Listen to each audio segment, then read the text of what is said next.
Try and get up every morning, day after day, and work for a living. Let's see him try that. Then we'll see who's the real tough guy. The working man is the tough guy. With me, Joe Wilson, a wealth management advisor with a big money management house. Mo money, yo money, Joe money. We're happy to get the kind of money that jingles, but we'd rather get the kind that folds. Not your grandpa's financial show. What's going on, my money mavens and moolah misfits? It's me, your money guy, Joe Wilson of the Joe Knows Money Show, reporting live on Progressive Voices Network, delivering you 4 minutes of money news you can use. Trending this week in money news, Americans are traveling less due to rising travel costs. That leads me to my next topic, 10 ways to save on vacations. Tip number 1, purchase daily deals in advance. Start monitoring daily deal sites like Groupon, Scout Mob, and Living Social in the city that you're traveling to. Tip number 2, research public transportation. Taking public transportation to and from the airport in most cities is a viable option that is far cheaper than a taxi cab or ride-sharing service. Tip number 3, visit your destination's cultural websites.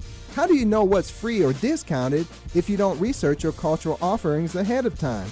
Tip number 4, go grocery shopping. Eating out every meal is costly. In fact, it can eat up half the cost of your vacation budget if you're not careful. Pick up a few easy-to-eat grocery items like fruit, cereal, and sandwich ingredients. Tip number 5, skip the souvenirs.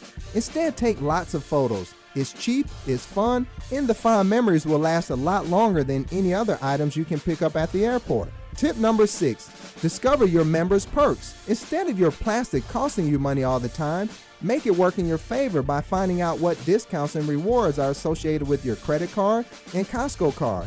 Also, remember to ask establishments about military and student discounts. Tip number 7, take advantage of free extended stopovers. For example, a round-trip flight from Atlanta to Costa Rica might have a 1-hour layover in Fort Lauderdale as part of the trip. Try searching for a multi-leg flight flying from Atlanta into Fort Lauderdale, then a few days later flying from Fort Lauderdale to Costa Rica. This strategy works all over the world, and often you won't have to pay an additional difference in fare since those stops are considered layovers. Tip number 8, travel during shoulder periods.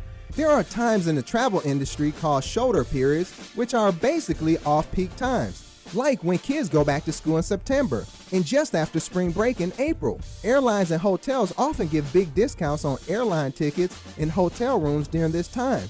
Tip number 9, request your time off from work starting in the middle of the week. That way you can take advantage of cheaper airfares, so you can save hundreds of dollars round trip just by hacking your vacation schedule. Tip number 10, use a transportation search engine like Rome to Rio that will tell you how to get to your destination by all transportation methods and which one is cheapest.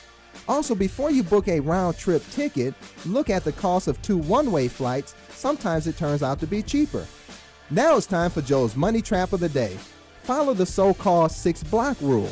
That is, never eat within 6 blocks of a major tourist destination. The food is double the price and half as good. Sites like Yelp and OpenTable can help you find restaurants. Here is Joe's Money Grab of the Day. Subscribe to email alerts for mistake fares and flight deals from websites like Secretfly, The Flight Deal, and Kayak, and they'll send you an email when a deal pops up. And now it's time for Joe's Quote of the Day. To travel is to take a journey into yourself. That is a quote by Danny Kaye. You are listening to the Joe Knows Money Show on Progressive Voices Network. Follow us on Facebook at facebook.com/Joe Knows Money to hear this and other money news you can use segments.